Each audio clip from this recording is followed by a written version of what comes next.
يعتبر يوم الجمعة يوم مميز بحياة العائلة العراقية، لأنه عطلة تتوقف به كل الأعمال، وهو يوم استراحة للعراقي، وبنفس الوقت به خصوصية من ناحية الطبخ والعزايم والمناسبات. وبعد به ميزة مهمة، أكثر أعمال البيت أو النقوصات يتم تجهيزها بهذا اليوم، أو تصليح بعض العطلات أو الزيارة. المنطقة كانت تحتاجها،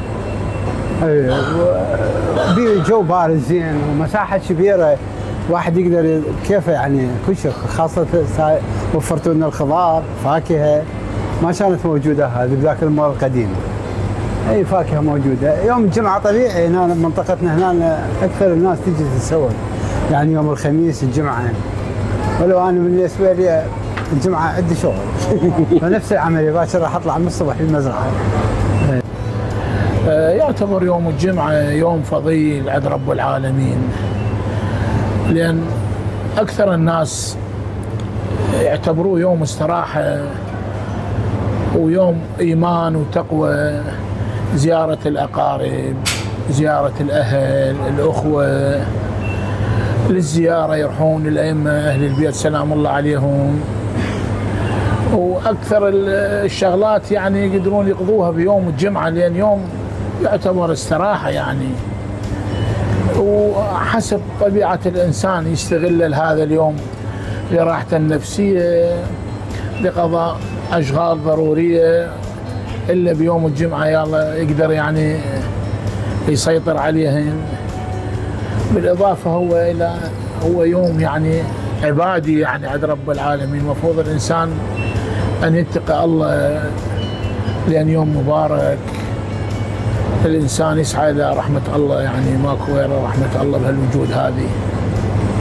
مول أهل الخير بصراحة يعني من إجا بهاي المنطقة يعني قامت تستفاد العوائل الفقيرة، لأن يعني بصراحة عروضهم أفضل من الأسواق اللي موجودة يعني بداخل الحلة، بالنسبة يعني للخضار، للحم، للعروض المنتجات اللي موجودة المعلبة وغير المعلبة يعني. فالناس قامت تتقبل وتسعى تجي للأسواق المول أهل الخير، لأن تشوف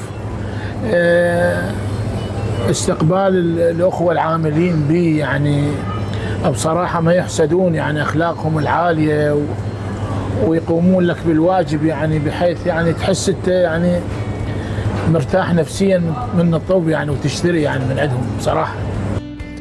احنا بمول أهل الخير نادر ايضا نعتبره يوم مميز، باعتبار نستقبل به الايتام وعوائلهم، وهذا اليوم المبارك ياخذون استحقاقهم من رواتب ومسواق وملابس، وايضا نتابع وياهم اهم المتطلبات اللي يحتاجوها، خاصة هاي اخر جمعة بشهر رمضان المبارك حتى نجهزهم تجهيزات العيد.